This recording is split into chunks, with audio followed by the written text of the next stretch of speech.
Okay, in this presentation, we're going to focus on these objectives: understanding basic accounting terminology, explaining double entry rules, identifying steps in the accounting cycle, recording transactions in journals, posting to ledgers, and preparing a trial balance.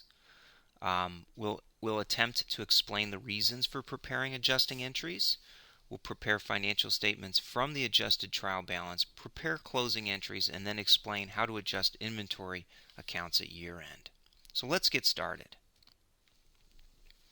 You can think of accounting information as falling into two sides: the accounting information system, and here we're concerned with basic terminology, the debits and credits. So this is the system, how it works, how the basic equation works, and a bit of how that turns into financial statements, and how the financial statements can be different depending on the ownership structure. And the other side of an accounting information system is the cycle itself, or the accounting cycle. And here we're concerned with identification and recording of transactions, journalizing, posting, preparing the trial balance, making adjusting entries, preparing adjusted trial balance, and the few other items that you see in front of you. Okay, now think of an accounting information system as holding two parts: collecting and processing transaction data, and then disseminating that information to interested parties.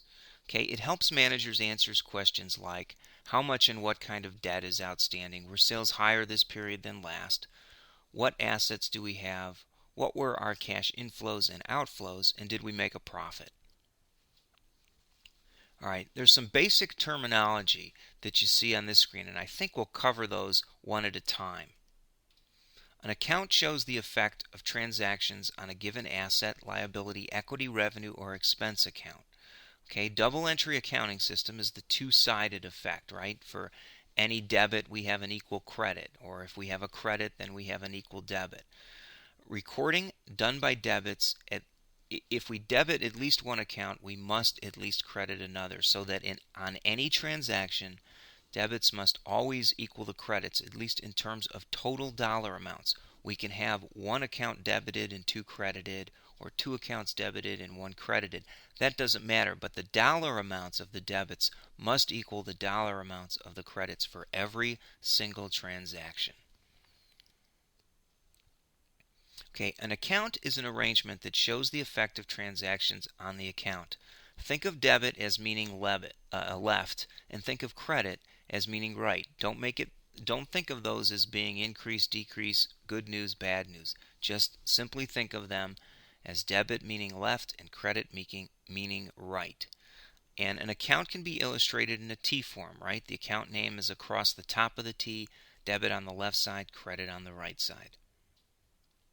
If debit entries are greater than the credit entries, then the account will have a debit balance. So here we've got an example where we've got two transactions. Transaction 1 is $10,000. Transaction 2 is a credit of $3,000.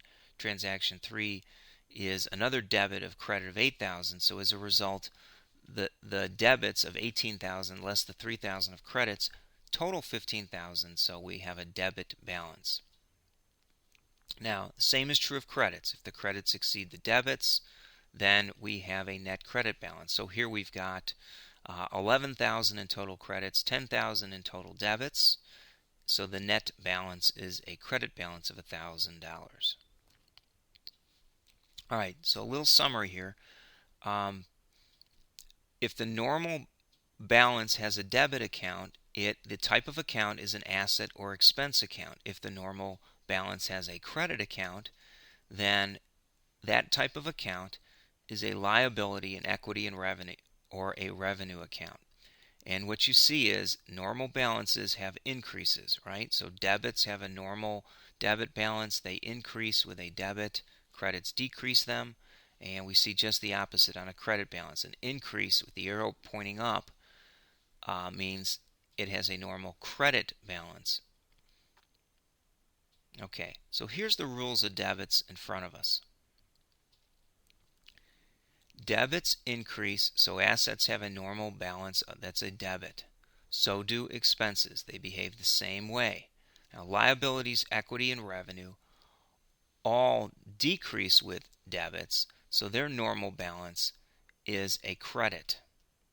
Okay, a decrease in assets, and now we're going in order here. Okay, so a decrease in assets lets us know that an asset account does not have a normal balance of a credit. An increase in credits lets us know that a liability, an equity, and revenue all have a normal credit balance. And again, we see a decrease in expenses for credits lets us know that the normal balance for an expense is a debit. All right, so once we have the basic accounting equation, we can expand it to look at revenues, expenses, dividends, retained earnings, and common stock. All consider those a subset of stockholders' equity. And the equation is always in balance after every transaction. So for every debit, there must be a credit. Now we'll go through some transactions to see how this works. If we invested $32,000 cash in equipment valued at $14,000 in business, we've got a $32,000 increase in cash plus the $14,000 in equipment and an increase of stockholders' equity of $46,000 in total, so we're in balance. If we paid office rent of $600 for the month using the simple accounting equation, we would reduce cash by $600, so cash goes down, and we incur an expense, and an expense decreases stockholders' equity, so we remain in balance. If we receive $3,200 advance on a management consulting engagement, then we have cash in our pocket of $3,200, and we have an obligation to perform that consulting service at some point in the future, and we record that obligation as an increase in liabilities. If we receive cash of $2,300 for services completed for Schuler Company, then we're going to increase cash by $2,300. Cash is an asset, so assets go up. And then stockholders' equity also goes up because that is a revenue account. And remember, consider revenue as a subset of stockholders' equity, just as we would consider revenues, expenses, and a few other items as a component of stockholders' equity. If we purchased a computer for $6,100 cash, and this is where we only impact one side of the transaction, we've increased the worth of our business $6,100 for the computer, but we've also decreased the worth of our business by $6,100 because we use cash to pay for it, and we're still in balance. If we pay off liabilities of $7,000, then we're going to show the reduction in cash, which is a decrease of assets of $7,000, and a reduction in our liabilities of $7,000, and we're still in balance. If we declare a cash dividend of $10,000, okay, we record the obligation, dividends payable, and that increases our liabilities once we've declared the cash dividend of $10,000. And we also then have a decrease in stockholders' equity because dividends are one of those items that's considered a subset of stockholders' equity. And the declaration of a dividend is a decrease in stockholders' equity, so we're in balance. A little note there that says the accounting equation equality is maintained after recording every transaction. Okay, now the ownership structure dictates the types of accounts that you'll find in the equity section. For a proprietorship or a partnership, you'll see capital accounts, usually with each owner's name, right? Jones Capital, Smith Capital, and a drawing account, Smith Drawing, Jones Drawing. While a corporation will have common stock, it may have additional paid-in capital, it may have an account called dividends declared and retained earnings. All right, so when you look at the balance sheet and then you look at the stockholders' equity section of the balance sheet, for a corporation you'll see common stock, which represents amounts invested in the corporation by stockholders. Stockholders are the owners, fractional owners of the corporation. And then the other component of stockholders' equity would be the net income retained in the business, which is called retained earnings. And retained earnings can be reduced by dividends, right? Every time we pay a dividend, it decreases the amount of retained earnings stored in the business, and it gets increased by any net income or decreased by any net loss we have. And dividends and the change in net income or net loss appears on the statement of retained earnings. So, if we think about the accounting cycle, we start off with a transaction and then we follow this like a clock. We journalize the transaction, we post it to the general ledger, then we can prepare a trial balance. Before financial statements are prepared, we may make some adjustment entries, then we'll prepare an adjusted trial balance. We may use a worksheet too to help us prepare the financial statements. After that, we may make some closing entries, produce a post-closing trial balance, and possibly there may be some reversing entries as well, and that's steps in the accounting cycle. All right, so what do we record? Well, FASB says we record transactions and other events and circumstances that affect a business enterprise. So the types of events we may have are external events, which means there's been some kind of economic transaction between the business and something in the environment outside the business. We also can have internal events, which means we're recognizing some kind of economic event that occurred entirely within the business. So let's review some transactions and events and see what we do. A supplier of a company's raw material is paid an amount owed on account. That's an external transaction. It's a transaction that occurred between the business and somebody outside of the business. Customer pays its open account, same thing, an external transaction. A new chief executive is hired. There'd be no transaction there. There's no economic event that took place upon the hiring of the chief executive officer. Now, when the biweekly payroll is paid, we've got an external event. And the reason why it's considered external is we've had a transaction between the company itself and the employees, who are considered to be external parties to the corporation. Raw materials are entered into production. Now we've got an internal event, but we would probably record that. We would show, in the case of a manufacturing company, we would show that raw materials, an inventory account, would be reduced, and work in process, another inventory account, would be increased. And both of those are asset accounts. Now, in number 6, a new advertising agency is hired. Again, nothing recorded. No economic transaction takes place at the point that the new agency is hired. Now, number 7 says the accountant determines the federal income taxes owed based on the income earned. And that's an internal transaction, and we're going to record the liability on the books as well as the expense, or adjust what already was written on the books. All right. A general journal is a chronological record of all the transactions, and journal entries are what gets recorded in the journal. So here's an example of a receipt of cash for issuing common stock on January 3rd. On January 10th, looks like we bought a building by signing a note or took ownership to the business. Once we've made the entries in the general journal, we post, which is the process of transferring the amounts from the journal to the ledger accounts. So here we've got the general ledger. We write down January 3rd in the cash account. There may be an explanation of sale of stock. A lot of times this isn't made. It's just left off. And we reference the page from the general journal in the reference column, and then record that 100,000 as a debit and carry the balance.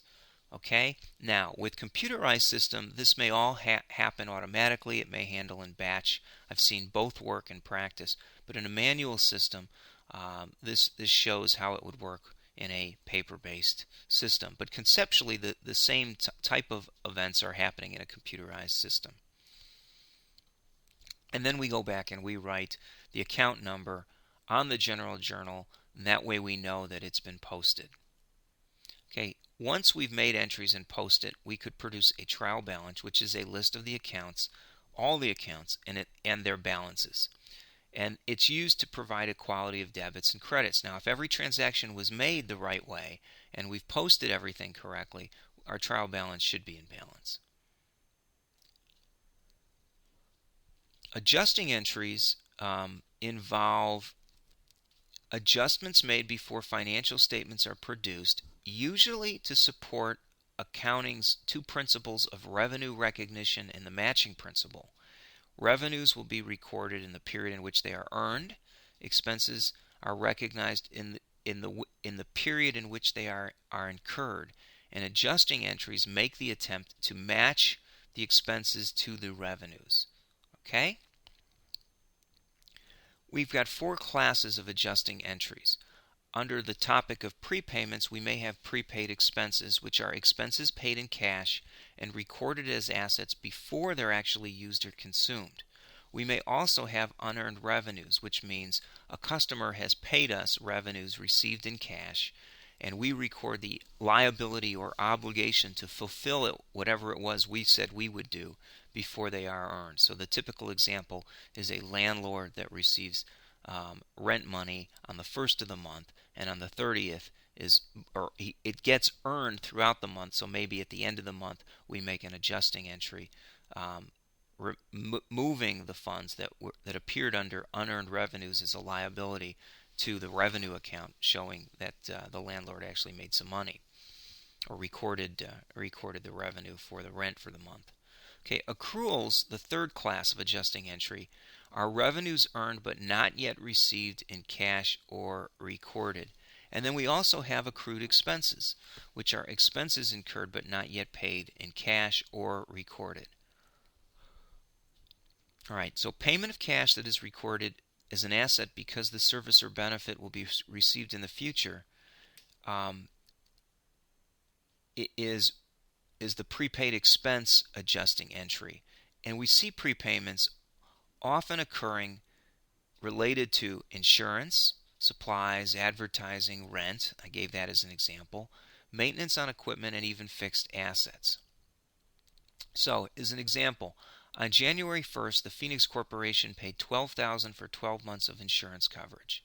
All right, what they'll do is they'll record prepaid insurance of $12,000 and credit cash of $12,000. So on the prepaid insurance account in the general ledger, we'll record that $12,000, and we'll record the $12,000 as a credit to cash, and that shows the January 1st payment of prepaid insurance. Okay. Now, at the end of the month, we need to record that 1 month of that has expired. So we will record insurance expense of $1,000 and credit prepaid insurance of $1,000. And here we see it being posted to the accounts, right? There's our credit of $1,000 and a debit to insurance expense of $1,000. So there's the adjusting entry, the $1,000 you see on the screen. And so at the end of January, we've got only $11,000 left in prepaid insurance. Now, for unearned revenues, those are receipt of cash that's recorded as a liability because the revenue has not been earned at the point the cash was received. Rent, airline tickets, school tuition, magazine subscriptions, and customer deposits are all examples. So on November 1st, Phoenix Corporation received $24,000 from Arcadia High School for 3 months' rent in advance. Show the journal entry to record the receipt on November 1st. We've got a debit to cash at $24,000 and a credit to unearned rent revenue of $24,000. Okay, so we record these amounts just as you see here, and we're in balance. The debits equal the credits. Then on November 30th, we need to record an adjustment. So unearned rent revenue for 1 month, 1/3 of $24,000 is $8,000, right? And we record the revenue. So now we reduce unearned revenue with the debit of $8,000, brings the balance to $16,000, and in the rent revenue we show that credit, or the actual revenue earned for the month. Revenue earned but not yet received in cash or recorded is an accrued revenue, and examples of those involve rent, interest, and services performed. So here's another example. On July 1st, Phoenix Corporation invested $300,000 in securities that return 5% interest per year. Show the journal entry to record the investment. All right, on July 1st, we record the investment and a credit of cash of $300,000. So that's the easy part, right? Debit investments for $300,000, I meant, and credit cash for $300,000.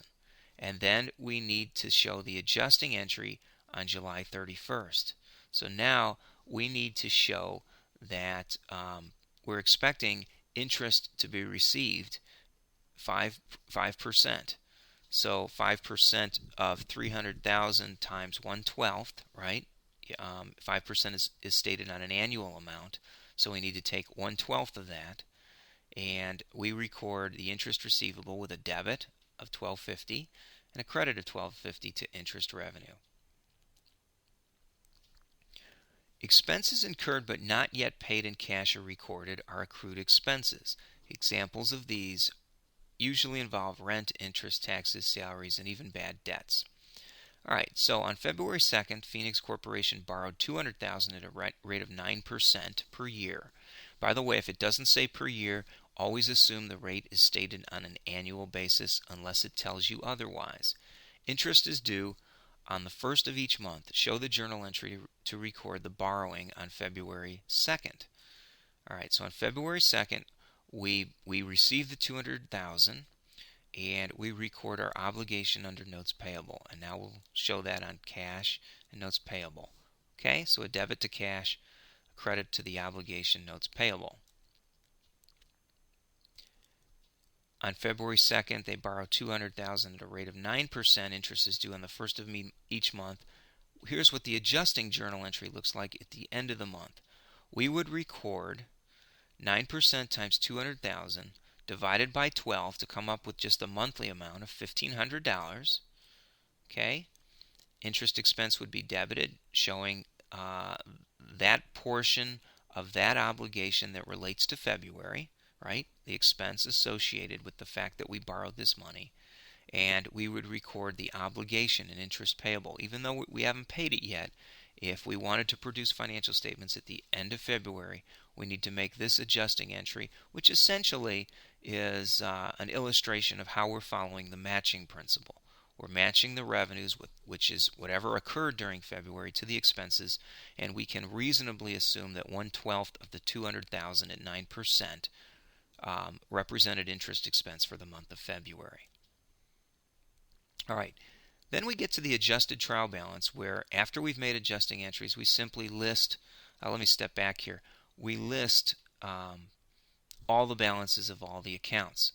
From the adjusted trial balance, we figure out which ones flow through to the balance sheet, the income statement, the statement of retained earnings, and also we produce a statement of cash flow.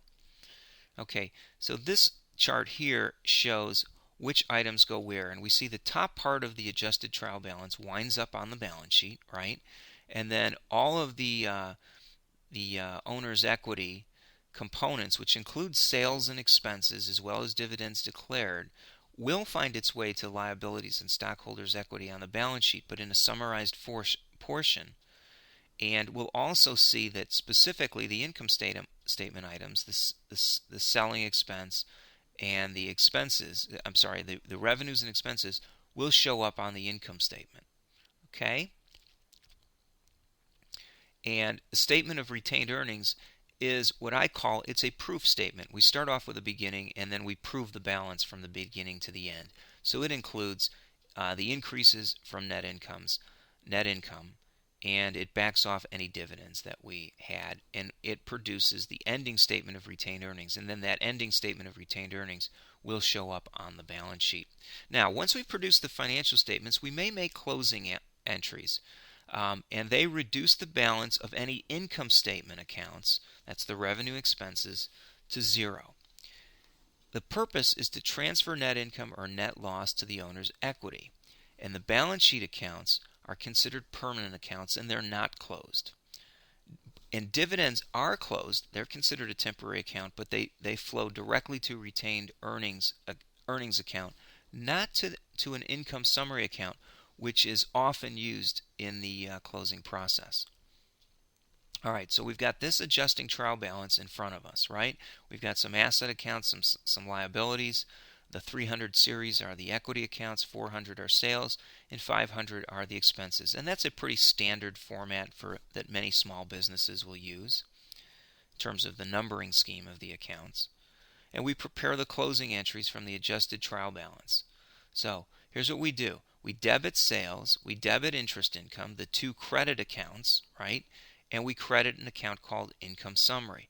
Then we debit income summary for the sum of all the expenses. Now, even though you saw on this screen that income summary was debited first, when you actually do this, you do the credits first.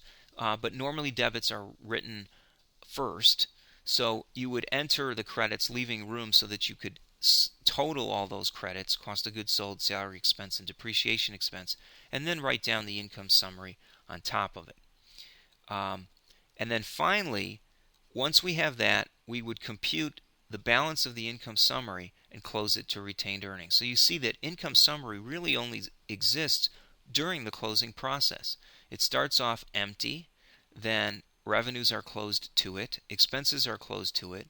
If it ends up with a net credit balance, then we need to debit it to close it out, and the offset is a credit to retained earnings, which increases retained earnings. Okay? And finally, if there are dividends, dividends don't flow through to income summary. Income summary is used to prove net income. Retained dividends would be closed directly to retained earnings. And since dividends declared normally has a debit balance, to close it we need to credit it, which reduces retained earnings. And hopefully that makes sense to you. Income increases retained earnings. Dividends, which represent a distribution of earnings in the company, should decrease it. Okay, so after we do that, we'll have a post-closing trial balance, which will only consist of balance sheet accounts. At this point, all the income statement or temporary or nominal accounts have been closed out. Reversing entries is an optional step that a company may do at the beginning of the next accounting period, and I don't want to spend a whole lot of time on that. Let's talk a little bit about perpetual inventory systems versus periodic ones.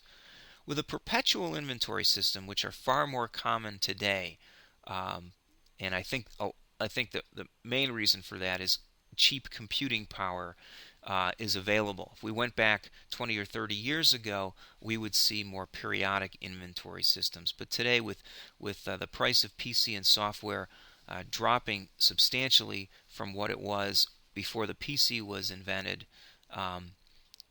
we're seeing more perpetual inventory systems in place. Okay, with a perpetual inventory system, with every increase in a purchase, an inventory account is increased. And every time we sell something, inventory will be reduced and the debit will go to cost of goods sold. Now, this relates to a merchandising business. Or a manufacturing business, right? Think of both merchandising and manufacturing businesses are those that have significant involvement with inventories. All right, balance in inventory account should equal the inventory amount on hand, and there's no adjusting entries. Physical inventory is performed. We take a physical inventory, count it all up, test the dollar values of each unit, and confirm the balance in the inventory account. So this is a 10,000-foot view of perpetual inventory systems. Now, with periodic inventory systems, the inventory account remains unchanged during the period. Every purchase increases a purchase account, and at the end of the accounting period, we've got to perform an adjustment. We close out purchase account. It's a bit more complex than just this bullet point presents here. And then we create an inventory account that is adjusted to the physical count.